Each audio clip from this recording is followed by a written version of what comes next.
Hello दोस्तों, मैं सुभय कुमार। आज के एपिसोड जो करंट अफेयर्स का जो एपिसोड चल रहा है उसके आज सेकंड लेक्चर में है जो आपके सामने आज जो पेपर में जो इम्पोर्टेंट्स जो आर्टिकल्स हैं उससे जो आपके जो करंट अफेयर्स बनेंगे, जो आपको मेंस और पीटी में काम करेगा, उसके लिए है जो बहुत ही महत्वपूर्ण है। और निश्चित रूप से आप जो कल जो हमें प्यार मिला है चैनल को, निश्चित रूप से हम सोचते हैं कि आपका सहयोग भी इस प्रकार से मिलता रहे। आज दोस्तों हम सबसे पहले चर्चा करेंगे जो पेपर में जो भारत को 3 रत्न मिले हैं, जो 3 रत्न जो मिले हैं बहुत ही अद्भुत, अपने जीवन में अपने कार्यों को लेकर अपने राष्ट्र को समर्पित किया। निश्चित रूप से है जो इन्हें है जो भारत रत्न से नवाजा गया, मरणोपरांत भारत रत्न से नवाजा गया। निश्चित रूप से ये जो है सबसे बड़ा नागरिक सम्मान है दोस्तों। अगर मरने के बाद अगर किन्हीं को अगर दिया जा रहा है तो निश्चित रूप से उन्होंने अपने भूतकाल जो है जो अपने ने जो पहले के जीवन में है जो कहीं ना कहीं है जो योगदान है जो राष्ट्र को दिया है। उनमें सबसे पहला जो आप बात करेंगे चौधरी चरण सिंह साहब जी की, फिर नरसिम्हा राव साहब जी की और स्वामीनाथन साहब की। तो निश्चित रूप से तीनों को हम एक एक करके पढ़ेंगे, थोड़ा सा इंपॉर्टेंट है और निश्चित रूप से क्वेश्चंस बनेंगे ही बनेंगे।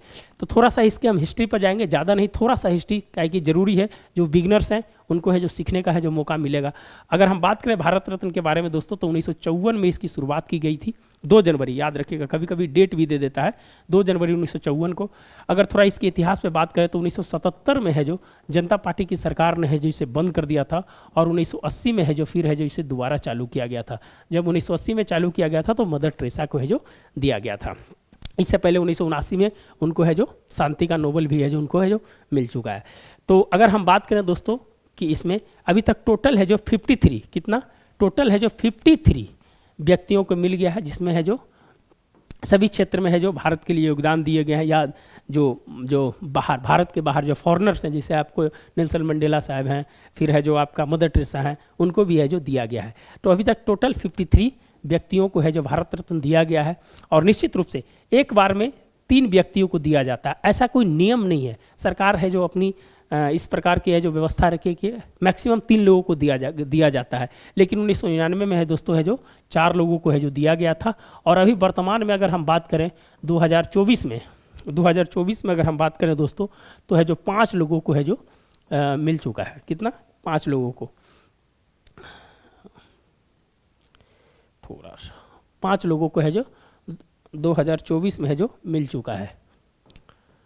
आप जानते हैं कर्पूरी ठाकुर जी को मिला, फिर लाल कृष्ण अडवाणी जी को मिला, और फिर ये तीन व्यक्तियों को मिला, 3, 2, 5। अगर हम पूरी मोदी सरकार की अगर बात करें दोस्तों तो टोटल है जो अभी तक है जो 2014 से 24 तक अगर बात करें तो 10 लोगों को है जो दिया जा चुका है। तो थोड़ा सा ही फैक्ट्स है, कभी कभी है जो इस चीज़ को पूछा जा सकता है। थोड़ा हम अब चौधरी चरण सिंह के बारे में है जो थोड़ा सा है जो ज़्यादा नहीं, जो इंपॉर्टेंट्स है जो पूछे जा सकते हैं जो है जो उस पर हम चर्चा करेंगे दोस्तों। चौधरी चरण सिंह के बारे में अगर थोड़ी सी हम चर्चा करें, चौधरी चरण सिंह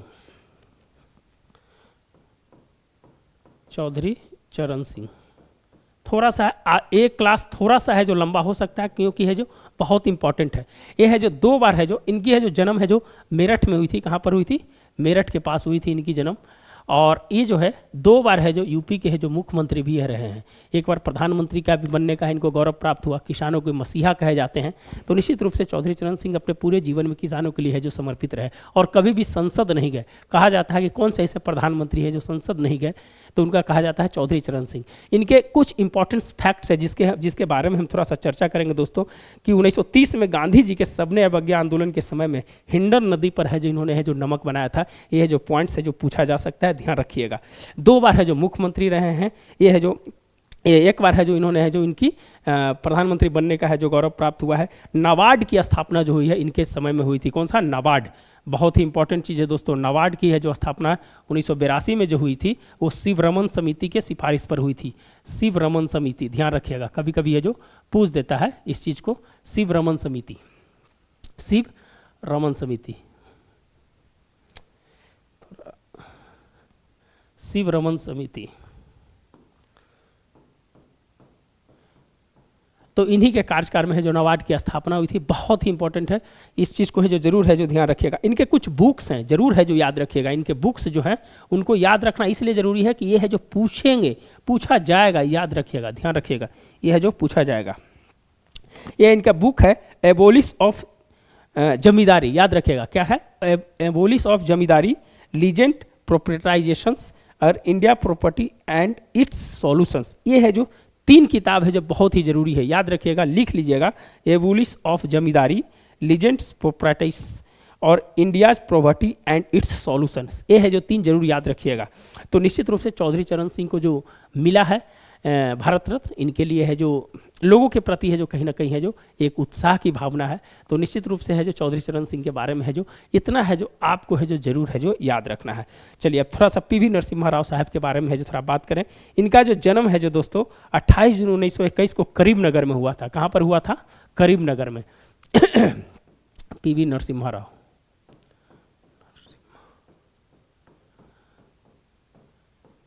1921 में करीमनगर में हुआ था। ये है जो अभी तेलंगाना में पड़ता है, उस समय है जो आंध्र प्रदेश में पड़ता है। कभी कभी है जो क्वेश्चंस बना दिए जाते हैं। ये है जो आंध्र प्रदेश विधानसभा में 1957 से 77 तक है जो इन्होंने योगदान दिया। कानून मंत्री, वहाँ आंध्र प्रदेश में कानून मंत्री, सूचना मंत्री, स्वास्थ्य मंत्री, चिकित्सा मंत्री और शिक्षा मंत्री रहे। और मुख्यमंत्री जो 1971 से 73 तक है जो आंध्र प्रदेश के बने। 1971 से 73 तक है जो ये सीएम बने आंध्र प्रदेश के, ध्यान रखिएगा। ये है जो 1977 से 84 तक है जो लोकसभा के सदस्य रहे। और 1991 से लेके 1996 तक इन्होंने 5 वर्ष का कार्यकाल पूरा किया। ये है जो प्रधानमंत्री के रूप में 1991 से लेके 1996 तक है जो इन्होंने है जो प्रधानमंत्री के पद पे है जो इन्होंने है जो आसीन रहे। और इन्हीं के समय में है जो एलपीजी आया था दोस्तों। निश्चित रूप से ये है जो इनकी बहुत बड़ी भूमिका है उदारीकरण में। उस समय वित्त मंत्री हुआ करते थे डॉक्टर मनमोहन सिंह। उस समय जब ये प्रधानमंत्री बने थे उस समय ये जो इन्होंने राजनीति से संन्यास ले लिया था। और जब राजीव गांधी की मृत्यु हो गई थी तो इनको है जो फिर है जो प्रधानमंत्री बनने के लिए है जो इनको कांग्रेस ने है जो अप्रोच किया। और निश्चित रूप से है जो एक है जो सही और है जो भारत की उदारीकरण में कहीं ना कहीं इसकी बहुत बड़ी भूमिका है। उदारीकरण जो कहीं ना कहीं हमें जो एक कंटेस्ट में कहीं ना कहीं हमें अपने देश में ही है जो रह रहे थे, हमारे अंतर्राष्ट्रीय व्यापार कहीं बाहर से नहीं हो रही थी, तो इसमें कहीं ना कहीं उदारीकरण में है जो कहीं ना कहीं इनकी भूमिका है जो बहुत ही महत्वपूर्ण रही है। दूसरी बात है दोस्तों कि ये 9वें प्रधानमंत्री थे। तो ये है जो पीवी नरसिम्हा राव के बारे में, इनका कुछ व्यक्तित्व के बारे में हमें है जो आपको जानकारी है जो दी है। ये भारत सरकार के विदेश मंत्री, गृह मंत्री और रक्षा मंत्री और मानव विकास संसाधन मंत्री। याद रखिएगा, कभी कभी पूछ देता है कि किस मंत्रालय में ये रहे, तो विदेश मंत्री, गृह मंत्री, रक्षा मंत्री और मानव संसाधन विकास मंत्री है जो ये है जो रहे थे। तो ये पीवी नरसिम्हा राव साहब के बारे में ये जानकारी थी। अब हम थोड़ा स्वामीनाथन साहब पर आते हैं। कहा कि आज का जो इम्पोर्टेंट जो लेक्चर है दोस्तों ये भारत रत्न के ऊपर ही है। और निश्चित रूप से है यहाँ से क्वेश्चंस बनेंगे तो आपको थोड़ा सा डिटेल में पढ़ाना मेरे लिए मजबूरी है। इसीलिए है जो हम है जो बहुत जगह से सर्च किए, इनके विकिपीडिया पर है, इनके बुक्स जो थे उनको है जो पढ़ने का प्रयास करके है जो आपके सामने लाने का प्रयास किया। MS स्वामीनाथन साहब। तीसरा जो आज के जो रत्न है स्वामीनाथन साहब, इनके बारे में तो आप जानते हैं, हरित बेटा हरित क्रांति के नाम से है जो इनको जाना जाता है। सदाबहार क्रांति के जनक के रूप में भी है जो इनको जाना जाता है। और भारत को कहीं ना कहीं है जो कहा जाता है कि जब हमारी देश में अनाज का उत्पादन कहीं ना कहीं है जो कम था और हम है जो भूखमरी के आधार पर थे, तो ये भारत को आत्मनिर्भर बनाने में बहुत बड़ी है जो इन्होंने भूमिका निभाई। इसीलिए अगर इस प्रकार के अगर भारत रत्न मिलता है तो गौरवान्वित होना चाहिए। और इस प्रकार की है जो पर्सनालिटी को है जो और है जो इनकरेज करना चाहिए। बहुत लोग पर्सनालिटी अभी भी हैं जिनको भारत रत्न नहीं मिला है, लेकिन कोई ज़रूरी नहीं है, समय आएगा तो ज़रूर है जो उनको है जो मिलेगा। तो ज़रूर है जो इनके पढ़ते हुए है जो रोंगटे खड़े हो जाते हैं जब इनके बारे में आप पढ़िएगा। तो थोड़ा सा इनके बारे में, इनका पूरा नाम कभी कभी पूछ देता है, मनकाम्बी संबासविन स्वामीनाथन इनका पूरा नाम है। लिख देते हैं कहीं ना कहीं है जो क्वेश्चन है जो पूछेगा। मुझे ऐसा लग रहा है, जहाँ तक मेरा एक्सपीरियंस है, 13 साल जॉब एक्सपीरियंस और निश्चित रूप से बहुत सारे एग्जामों का जो एक्सपीरियंस है, उससे है जो लगता है कि इनका नाम है जो कहीं इनका नाम थोड़ा सा अलग टाइप का, इसलिए हो सकता है कहीं कहीं पूछ दें।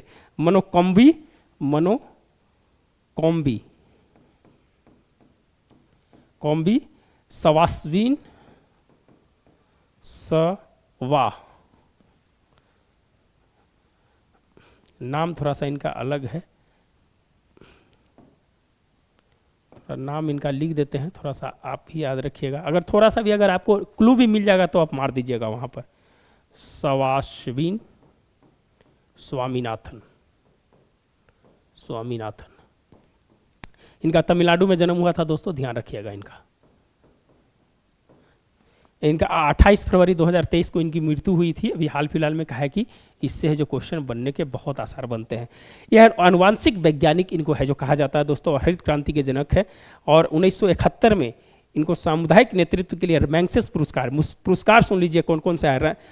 मैग्सेस पुरस्कार, आइंस्टीन पुरस्कार, वर्ल्ड साइंस पुरस्कार, पहला विश्व खाद्य पुरस्कार, और 1989 में यूनेस्को गांधी स्वर्ण पदक से है जो सम्मानित किया गया था। 1967 में पद्मश्री, 1972 में पद्म विभूषण, और 1989 में पद्म विभूषण है जो मिला था। तो 67, 72 और 89 जरूर याद रखिएगा। 1967, 1972 और 1989 याद रखिएगा। इसमें पद्मश्री मिला, इसमें पद्म भूषण मिला, इसमें पद्म विभूषण मिला, और अभी है जो भारत रत्न मिला। यह है जो चारों सिविलियन अवार्ड से है जो इनको है जो नवाजा जा चुका है। तो निश्चित रूप से है जो इनके बारे में ज़्यादा पढ़ने की तो बहुत है, लेकिन है जो थोड़ा शॉर्ट में पढ़े और मेन जानकारी है जो आपके सामने है जो लाने का है जो हम प्रयास किए। तो निश्चित रूप से है जो दोस्तों भारत रत्न से लेकर जो प्रधानमंत्री जी ने कहा है कि ये है जो आजीवन किसानों के हितों की आवाज़ उठाने वाले प्रधानमंत्री चरण सिंह, आर्थिक सुधारों के देश के प्रगति का रास्ता दिखाने वाले पूर्व प्रधानमंत्री और नरसिम्हा राव, कृषि क्रांति के माध्यम से खाद्यान्न को देश में आत्मनिर्भर बनाने एम एस स्वामीनाथन को भारत रत्न से सम्मानित किया जाता है। तो हम है जो इसकी पूरी है जो क्रक्स है जो हम पढ़ने का प्रयास किए, और निश्चित रूप से है जो छोटा छोटा इसके जो पॉइंट्स है इसको है जो हम है चर्चा कर लेते हैं। देखिए दोस्तों, यही है जो भारत रत्न है। इस प्रकार का पीपल के आकार का पत्ता होता है, भारत रत्न मिलता है। इसमें कोई राशि नहीं दी जाती है, ध्यान रखिएगा। सर्वोच्च नागरिक पुरस्कार है, हमने पढ़ लिया। प्रधानमंत्री के द्वारा है जो राष्ट्रपति को सिफारिश किया जाता है, इसके लिए कोई कमेटी नहीं बनती है। एक बार में 4 लोगों को मिला है पुरस्कार, हमने बता दिया। अपवाद जो 4 लोगों को मिला है 1999 में, हमेशा है जो 3 लोगों को मिला। ऐसा कोई नियम नहीं है, लेकिन है जो 3 लोगों को ही दिया जाता है। 1955 में इसका है जो नाम बदला गया था, और पहली बार है जो 3 लोगों को पुरस्कार में सी राजगोपालाचारी, सर्वपल्ली राधाकृष्णन और वेंकट रमन को है जो पहली बार है जो वेंकट रमन को पहली बार है जो पुरस्कार दिया गया था। ये है जो कहीं ना कहीं है जो पूरी कहानी है जो दोस्तों है जो हम है जो बताने का है जो प्रयास किए। और कुछ और फैक्ट्स होंगे तो आप उसको है जो जानने का प्रयास कीजिएगा। हम है जो अगले वीडियो पर बढ़ते हैं। निश्चित रूप से अगर वीडियो अच्छा लग रहा है तो लोगों की भी सब्सक्राइब और लाइक है जो जरूर करें। चलिए दोस्तों, आगे अगर हम पढ़ें तो देश में 834 लोगों की आबादी पर एक चिकित्सक है। आप जानते हैं कि WHO का जो डाटा है, एक मरीज 1000 डॉक्टर पर एक मरीज है। जो इसमें जो डेटा है जो दिया गया है कि जो है 1000 मरीज पर है जो एक डॉक्टर की है जो व्यवस्था है जो WHO करती है। जो राष्ट्रीय जो चिकित्सा आयोग है उन्होंने कहा है कि हमारे के यहाँ क्या है 834, क्या है 834 है।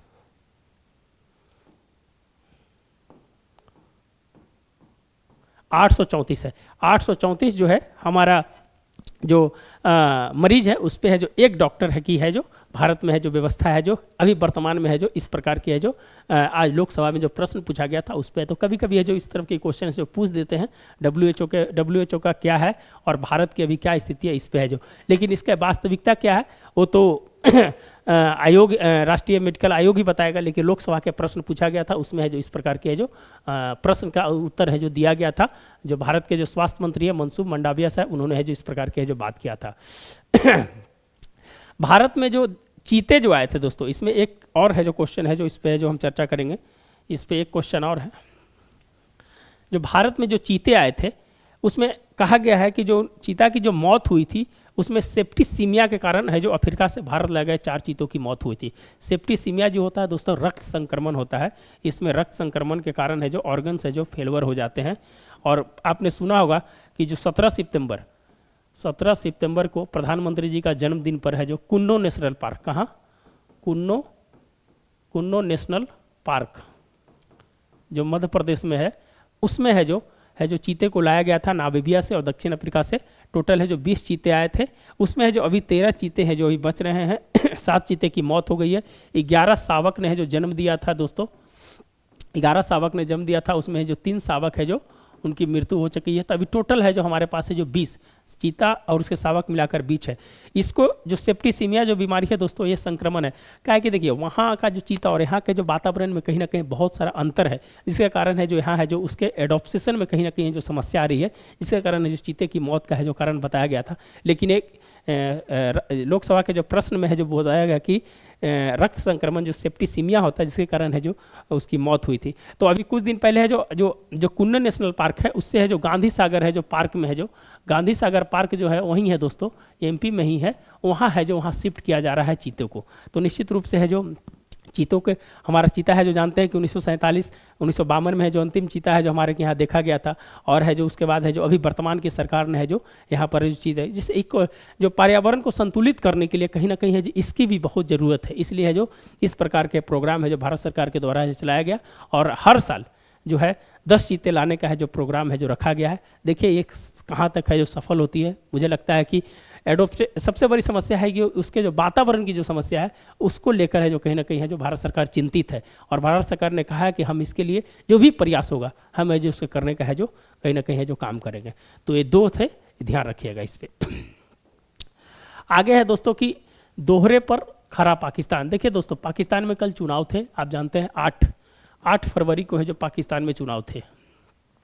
पाकिस्तान में टोटल 266 जो होती है जो सीट होती है दोस्तों, आप ध्यान रखिए 266 सीटें होती है, और इस सीट में है जो दोस्तों है जो वहाँ पर 3 महत्वपूर्ण पार्टियां हैं जो चुनाव लड़ती है। एक जो पार्टियां हैं जो तहरीक-ए-इंसाफ पार्टी जिसके इमरान खान है, दूसरा जो है आप जानते हैं कि नवाज शरीफ की पार्टी, और तीसरा है जो बिलावल भुट्टो की पार्टी है। तो जो कल तक जो है निर्वाचन आयोग जो पाकिस्तान के जो निर्वाचन आयोग के द्वारा जो चुनाव के जो नतीजे घोषित किए गए हैं उसमें है जो 100 है जो इमरान खान की पार्टी को मिला है, 71 है जो नवाज शरीफ की पार्टी को मिला है, और 51 जो है बिलावल भुट्टो की पार्टी को मिला है। 51 जो है बिलावल भुट्टो की पार्टी को मिला है, 51 जो है बिलावल भुट्टो। तो ऐसा लग रहा है दोस्तों कि वहाँ जो सरकार जो बनेगी नवाज शरीफ और बिलावल भुट्टो मिलकर है जो सरकार है जो वहाँ पर है जो बना लेंगे। तो निश्चित रूप से इसमें जो आर्टिकल में जो हर्ष बी पंथ कहते हैं कि वहाँ की आवाम है जो समझ चुकी है कि जो वहाँ सेना जो कहीं ना कहीं दखलंदाजी करती थी, अब है जो उसको है जो विपरीत है जो परिणाम आ रहे हैं। तो निश्चित रूप से अब कहा जा सकता है कि पाकिस्तान की एक जो है कहीं ना कहीं है जो सूर्य उदय के रूप में है जो देखा जा सकता है। इस आर्टिकल में उन्होंने यही कहा है कि वहाँ की जो सेना प्रमुख से अगर किसी प्रधानमंत्री की बात नहीं बनती है तो उसकी सरकार गिरा देती है। तो लोगों को अब समझ में आ गया है कि लोकतंत्र को मजबूत करना कितना जरूरी है। अगर अभी तक 22 प्रधानमंत्री अभी वहाँ हुए हैं, शहबाज शरीफ मिला के 23 हुए, तो 23 प्रधानमंत्री अभी तक हुए, उन्होंने कोई भी 5 साल तक है जो कार्यकाल है जो पूरा नहीं किया है। तो ऐसा कहा जा सकता है कि पाकिस्तान में लोकतंत्र नाम की चीज़ थी, सेना बैकडोर से है जो वहाँ शासन चलाती थी, लेकिन अब जो है कहीं ना कहीं है जो सेना को भी है जो वहाँ के लोगों ने है जो मात दिया है, और वहाँ पर है जो जेल में बंद इमरान खान की पार्टी को है जो सबसे बड़ा जो निर्दलीय चुनाव, इनका चुनाव चिन्ह जो बल्ला था वो भी है जो वहाँ की निर्वाचन आयोग ने जब्त कर लिया था। तो यह निर्दलीय चुनाव है जो वहाँ लड़े इमरान खान की पार्टी, और है जो सबसे बड़ी पार्टी में हार जीत और सरकार बनाना एक अलग चीज़ होती है। लेकिन अगर निश्चित रूप से अगर कहा जा सकता है कि अगर इस प्रकार के नतीजे अगर पाकिस्तान में आ रहे हैं तो आने वाला समय के लिए लोकतंत्र है जो वहाँ जिंदा निश्चित रूप से रहेगा। मुझे ऐसा मानना है। इस पूरे आर्टिकल में है जो इसी की है जो कहानी की गई है। जो वहाँ के जो सेना अध्यक्ष थे आमिर मुनीम साहब, उनके साथ है जो कहीं ना कहीं है जो बाजवा के साथ किस प्रकार से आप इमरान खान की है जो लड़ाई हुई, फिर है जो उनको साइफर केस में है जो उनको है जो जेल दिया गया, उनकी पत्नी बुशरा को है जो 14 साल की जेल दी गई। तो निश्चित रूप से है जो कहा जाता है कि आप सही आदमी अगर सही चीज़ जो है जो कर रहा है देश के लिए तो आप उसको कितना दिन तक दबाइएगा। तो निश्चित रूप से है जो पाकिस्तान के लिए एक नया चुनाव है जो इस बार का है जो देखा गया, और हम उम्मीद करते हैं कि निश्चित रूप से वहाँ से उभर कर है जो पाकिस्तान आएगा। तो हम इस जितने भी आर्टिकल में जो बात की गई थी उसके हम संक्षेप में बताने का है जो प्रयास किए हैं। आगे हम बात करें दोस्तों सार्वजनिक संपत्ति के नुकसान पर नियंत्रण। ये जो है निश्चित रूप से अगर कहा जा सकता है सिद्धार्थ मिश्रा साहब का ये जो आर्टिकल लिखा हुआ है इसमें कहा गया कि जो जो सार्वजनिक संपत्ति होती है उसका नुकसान पहुंचाने से जो जीडीपी का कम से कम 2 से 3% है जो लॉस होता है। तो इसको रोकने के लिए क्या किया जाए। तो 1984 में एक है जो कानून है जो संसद ने बनाया था कि सार्वजनिक संपत्ति को अगर किसी प्रकार का अगर आप जुलूस कर रहे हैं तो आप सार्वजनिक संपत्ति को अगर आप डैमेज करते हैं तो 5 से 10 वर्ष तक की है जो आपको सजा है जो उसमें मिलती थी। लेकिन उससे है जो कहीं ना कहीं है जो सरकार और व्यक्ति आप जानते हैं कि किस प्रकार है जो लोकतंत्र में विरोध होता है। धीरे धीरे है जो उस नियम बन गया लेकिन उसको पालन सही से नहीं किया जा रहा था। तो सुप्रीम कोर्ट ने 2007 में जो सो मोटो लिया और है जो उन्होंने संज्ञान लेते हुए 2 और कमेटी बनाई, लेकिन ये भी कमेटी है जो कहीं ना कहीं है जो फेलवर हो गई। इसके बाद है जो एक है जो जजमेंट था, उस जजमेंट पे है जो उन्होंने है जो कहा कि भाई हम है जो इस पे है जो एक नई कमेटी की घोषणा है जो करेंगे। और एक जजमेंट जो आया 2016-17 में एक जजमेंट आया था, उसमें कहा गया था कि अगर किसी प्रकार का अगर सार्वजनिक संपत्ति का नुकसान पहुंचाएंगे तो उनसे है जो वसूला जाएगा। लेकिन है जो कहीं ना कहीं है जो लोकतंत्र में इस प्रकार की बातें हैं जो कहीं लोगों को है जो एक है जो विपरीत कार्य जैसा लगता है। तो इसीलिए जो सरकार है जो इस बार है जो एक नया विधेयक लाने के लिए है जो इस बार है जो सोच रही थी, लेकिन इस बार तो नहीं आया। लेकिन मुझे लगता है कि अगर अगला टर्म अगर मोदी सरकार की अगर आएगी तो निश्चित रूप से है जो इस पे है जो सार्वजनिक संपत्ति पर जो सबसे ज़्यादा नुकसान हो रहा है इसको रोकने में कहीं ना कहीं है जो सरकार है जो काम करेगी।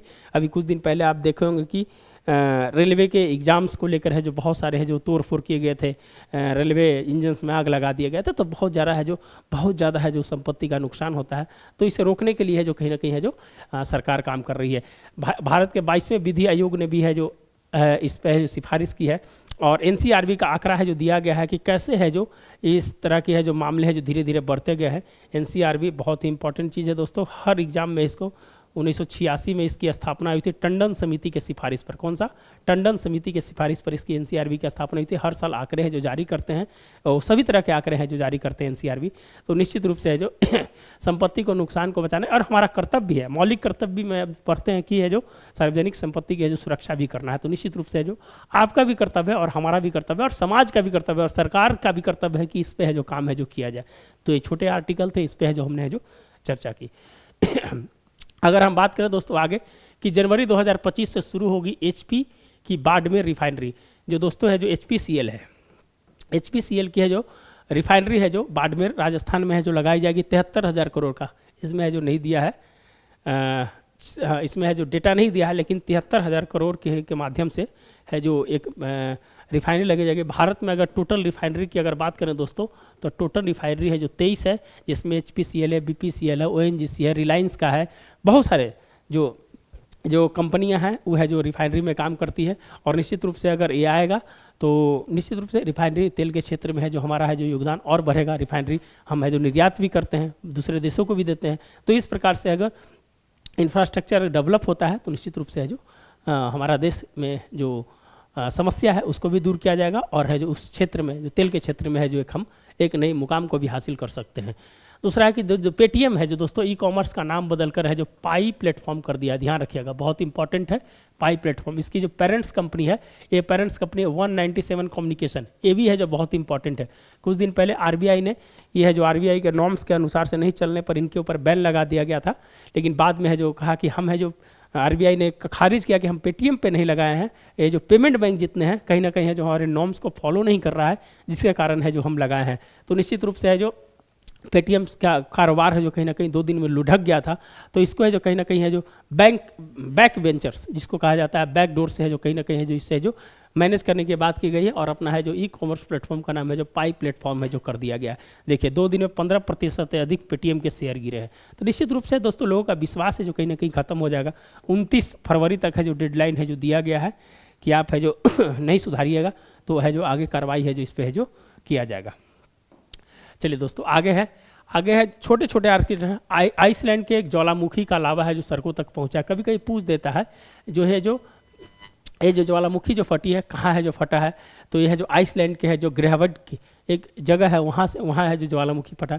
कभी भी आप पढ़िए तो है जो पिक्चर्स को जरूर है जो देखिए आपके दिमाग में है जो जरूर रहेगा। वहाँ एक जगह है ब्लू लैगून द्वीप, वहाँ पर्यटक जगह है, वहाँ पर है जो इसका लावा है जो बहा है दोस्तों। तो थोड़ा सा इंपॉर्टेंट था इसीलिए है जो इसको हम लिए है। एक और आगे का जो है चेरनोबिल के निकट रहने वाले भेड़ियों में विकसित हुई कैंसर रोधी क्षमता। देखिए दोस्तों 1986 में है जो इसका जो यूक्रेन में एक चेरनोबिल परमाणु संयंत्र था वो है जो कहीं ना कहीं है जो ध्वस्त हो गया।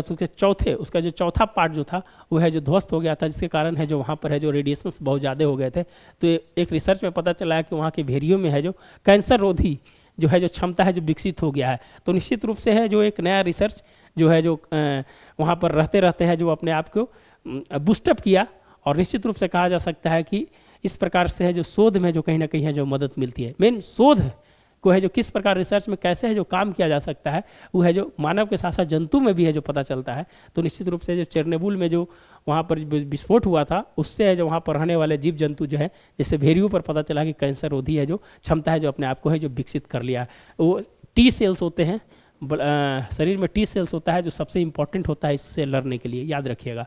कैंसर की अगर बात कर दें तो इसमें रसायन हो जाता है जो दोस्तों कार्सिनोजोना रसायन होता है। इसमें जो कैंसर में होता है कार्सिनोजोना रसायन जो शरीर के अंदर है जो पाया जाता है इसके अध्ययन को ओंकोलॉजी कहा जाता है। चलिए, वैलेंटाइन डे पर अमेरिका की निजी कंपनी मून मिशन भेजेगी। दोस्तों जानते हैं कि अपोलो 17 के बाद है जो कोई भी मून मिशन है जो अमेरिका नहीं भेजा है 1972 के। तो पहली है जो निजी जो कंपनी है वो है जो कहीं ना कहीं है जो मून मिशन भेज रही है। उसका नाम जो है ध्यान रखिएगा, उसका ओडिसियस नाम है। क्या है? ओडिसियस। जितने भी पॉइंट्स बता रहे हैं आपको बहुत इंपॉर्टेंट है। ओडिसियस है जो 22 फरवरी को चंद्रमा की सतह पर है जो उतर जाएगा और इतिहास रचेगा। ये है जो ध्यान रखिएगा। इसकी कंपनी का नाम अगर हम आपको है जो बता दें तो इंट्यूसिव IM-1 है जो इसकी कंपनी का नाम है, जो निजी रॉकेट है जो भेजेगा। वैलेंटाइन डे आप जानते हैं कब होता है? 14 फरवरी को होता है, ध्यान रखिएगा इसको। आगे है गूगल का जेमिनी ऐप डिजिटल ब्रेन से जुड़ना बनाएगा आसान। देखिए दोस्तों, अभी आप AI का युग आ गया, तो आप जानते हैं कि जो चैट जीपीटी को कहीं ना कहीं है जो जेमिनी ऐप, गूगल का जो जेमिनी ऐप है जो उसको है जो काउंटर करेगा। अपने अपने आर्टिफिशियल इंटेलिजेंस का युग है जो धीरे धीरे बढ़ रहा है और कंपनियां इस क्षेत्र में है जो काम कर रही है कि किस प्रकार से है जो हम है जो काम करें। तो गूगल का अपना है जो AI जेमिनी ऐप वो है जो चैट GTP को है जो मुकाबला करने के लिए है जो लॉन्च किया गया है। गूगल अपने एंड्रॉयड सॉफ्टवेयर पर चलने वाले स्मार्टफोन के लिए स्टैंड ऑनलाइन जेमिनी ऐप शीघ्र ही लॉन्च करने जा रहा है। कुछ हफ्तों में गूगल आईफोन के लिए अपना मौजूदा सर्च ऐप जेमिनी की विशेषता को डालेगा। ध्यान रखिएगा दोस्तों, गूगल के बारे में 1998 में इसकी स्थापना हुई थी, ध्यान रखिएगा।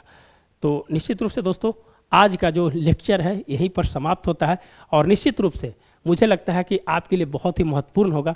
अगर वीडियो अच्छा लगता है तो लोगों को भी शेयर करें और सब्सक्राइब जरूर करें। और मेरा चैनल है सुबह 56 डालिएगा तो चैनल आ जाएगा। आप है जो उस पर जाइए, PDF सब मिलेगा, लेकिन अभी है जो PDF की व्यवस्था हम किए नहीं है और कुछ दिन में करेंगे। लेकिन है चैनल पर जाके सब्सक्राइब करिए, लोगों के भी शेयर जरूर कीजिएगा। धन्यवाद दोस्तों, मिलते हैं नए वीडियो के साथ। धन्यवाद।